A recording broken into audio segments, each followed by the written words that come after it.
मेरे प्यारे दोस्तों, कैसे हैं आप सब? बढ़िया होंगे, मस्त होंगे और अपनी पढ़ाई में एकदम व्यस्त होंगे। मेरे प्यारे साथियों, आपकी पढ़ाई को और बेहतर बनाने के लिए मैं एक बहुत ही शानदार क्लास लेके आ गया हूँ।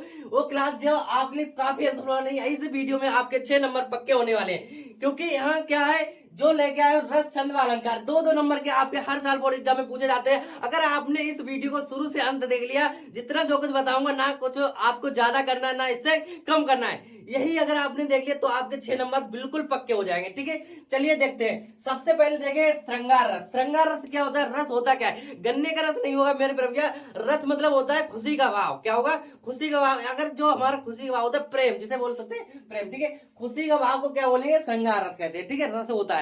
अब देखिए बात आती क्या होगा इसका, जब विवाह अनुवाह व संचारी भाव को क्या हुआ, वाह विवाह व संचारी भाव का सहयोग होता है तथा रति नामक स्थाई से श्रृंगार रस की उत्पत्ति होती है। देखिए यहाँ पर बात आ गई रति की। किसकी आ गई? रति। रति मतलब होता है प्रेम। क्या होगा? प्रेम। यानी कि जब क्या होगा, विवाह अनुवाह तथा संचारी भाव का क्या होगा? सहयोग होता है, तो रति नामक से श्रृंगार रस की उत्पत्ति हो जाती है। यानी प्रेम भाव से क्या हो जाती है? उत्पत्ति हो जाती है। जैसे आपने देखा राधा और कृष्ण का जब प्रेम हुआ था, तो उसमें क्या था? एक खुशी का भाव, माहौल, यानी खुशी का भाव होगा था। ठीक है, जैसे देखिए मेरे तो गिरधार गोपाल, क्या है?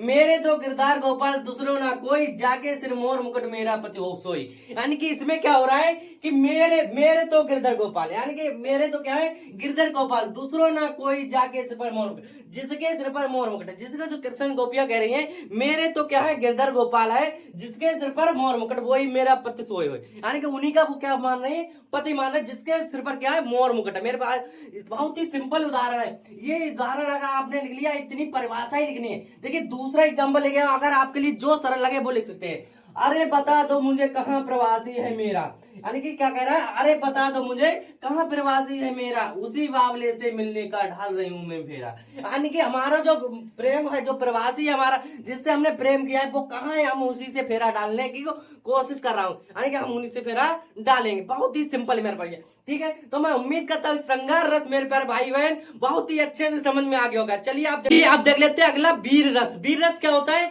वीर रस भैया, जब भी हम क्या करते हैं, कोई मोटिवेशनल सॉन्ग देखते हैं, स्टोरी देख लेते हैं, या कहीं युद्ध करने के लिए जाते हैं, जो हमारे अंदर एनर्जी आती है, जो उत्साह उत्पन्न होता है, उसी को क्या बोलते हैं? हम वीर रस कहते हैं। देखिए वीर रस क्या होगा, जब विवाह अनुभव तथा संचारी भाव का सहयोग होता है। क्या होगा? सहयोग होता है, उसे में जो हमारा उत्साह उत्पन्न होता है। हमने बताया ना क्या होता है, जब भी कहीं युद्ध लड़ने के लिए जाते हैं, जो हमारे अंदर ऊर्जा उत्पन्न हो जाती है, एकदम लड़ने का उत्साह होता है, उसी को बोलते हैं उत्साह। बोलते नामक स्थाई से भाव से वीर रस की उत्पत्ति होती है। किससे होती? जो उत्साह से सहयोग करके, यानी कि स्थाई भाव से जो हमारे रस की उत्पत्ति होती है, इसी को क्या बोलते हैं? हम वीर रस कहते हैं। ठीक है, जैसे आपको ये लाइन इतनी छाप देनी, उसके बाद क्या है आपके लिए इतना एक एग्जाम्पल लिखना होता है। एग्जाम्पल कोई सा भी आप बनाकर भी लिख सकते हैं। ठीक है, एक क्या लिया है? चढ़ चेतक पर तलवार उठा, चढ़ चेतक पर तलवार उठा, करता था भूतल पानी में। क्या था? एक चेतक नाम का जो घोड़ा था, वो क्या था? चढ़कर तलवार राणा प्रताप सर काट काट के करता था सफल जवानी में। यानी कि जब भी राणा प्रताप क्या था? जवानी में था, तो चेतक जो नाम का घोड़ा था, उस पर चढ़ के वो क्या करता था कि जीतता था। यानी जब भी तलवार लेकर चढ़ता था, वो क्या करता था? सर को काट काट करके पानी में डाल देता था। ठीक है, तो ये बहुत ही सिंपल तरीके से आपके दोनों रस आपके लिए बहुत ही आसानी से समझ में आ गए मेरे पर भैया। अगर वीडियो को अभी तक लाइक नहीं किया तो लाइक कर दिया करो, क्योंकि आपके लाइक से मुझे थोड़ा सा मोटिवेट मिलता है। ठीक है, देख लेते हैं अलंकार। अलंकार कौन से याद करने, कितने तैयार करने, जिससे आपके 2 नंबर अलंकार भी मिल जाए। सबसे पहले आपको तैयार करना है उपमा अलंकार। उपमा अलंकार क्या होता है? जहां पर उपमे की तुलना उपमान से समानता के आधार की जाती है। कैसे की जाती है? समानता के आधार की जाती है, तो वहां पर उपमा अलंकार होता है। क्या होता है? उपमा अलंकार होता है। जैसे एग्जांपल के लिए देखिए, क्या है? पीपल सरिस मंडोला। क्या हो रहा है? पीपल सरिस मंडोला।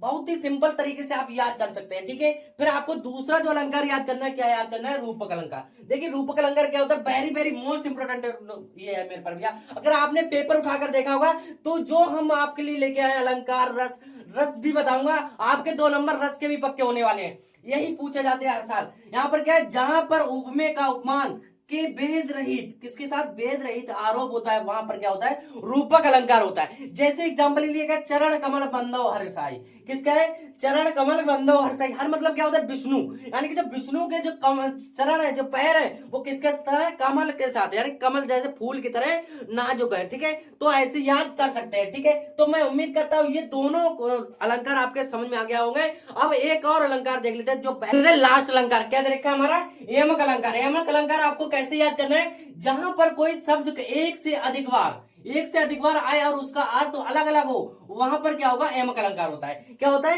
कोई एक शब्द अधिक बार आए, यानी बार बार आए, उसके जो उपचार होगा, जो उसका अर्थ होगा, कैसा हो जाए, अलग अलग हो जाए, उसे क्या बोलेंगे, यमक अलंकार बोलेंगे। जैसे यहाँ पर काली घटा का घमंड घटा, देखिए जो घटा है हमारे यहाँ पर, जो घटा आ रहा है 2 बार आ रहा है। एक होता है हमारी काली घटा, जो हमारा काला बादल छाया हुआ है, बादल हो सकता है, और एक घटा क्या होता है, कम होना है, यानी कि दो, इसका जो उपचार हो रहा है कैसा हो रहा है, अलग अलग हो रहा है। तो हम समझ सकते हैं कि जिसको बहे वो क्या होगा हमारा, जहां पर कोई शब्द का अधिक बार उपयोग किया जाए और उसका जो अर्थ होगा अलग अलग होगा, उसे क्या बोलेंगे, यमक अलंकार कहते हैं। तो मैं उम्मीद करता हूं ये अलंकार आपके लिए अच्छे से समझ में आ गए होंगे। चलिए आप देख लेते हैं आगे। छंद, छंद क्या होता है, जो हम लेके आ गया हूं दोहा छंद। बहुत ही प्यारा सा सिंपल तरीके से आप याद कर सकते हैं। क्या होगा, यह एक अर्ध सममात्रिक छंद है। क्या है, यह एक अर्ध सममात्रिक छंद है। इसमें 4 चरण होते हैं। कितने चरण होते हैं, 4 चरण होते हैं। पहले तथा तीसरे चरण में 13 मात्राएं, तथा दूसरे व चौथे चरण में कितनी मात्राएं होती है, 11 मात्राएं होती है। वो क्या कहलाता है, हमारा दोहा छंद कहलाता है। इसका आपके एग्जाम्पल जरूर लिखना। अगर आपने एग्जाम्पल नहीं लिखा तो 100 में 100% आपके नंबर कर सकते हैं, इसलिए आपको एग्जाम्पल तैयार कर लेना है। एग्जाम्पल कैसे, कागा कागो धन हरे, कोयन कोयम का को दे, मीठे वचन सुनाए कर जग अपनो कर ले।